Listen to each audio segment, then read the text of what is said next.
Y a pas d'argent?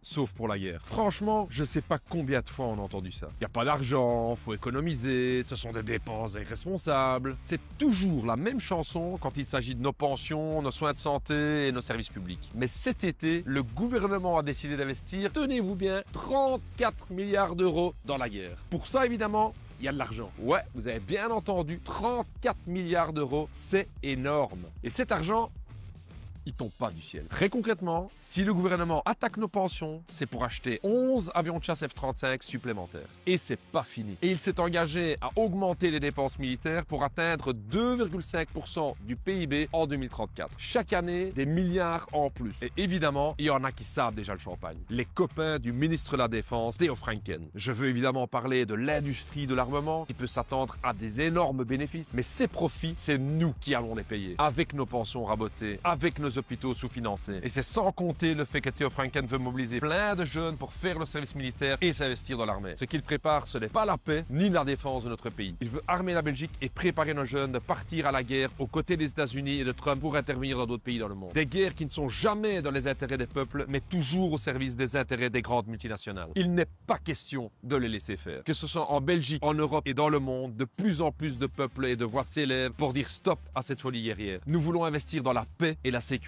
sociale, dans des pensions décentes à un âge raisonnable, dans des soins de santé abordables et de qualité pour toutes et tous. Et ensemble, on va les faire.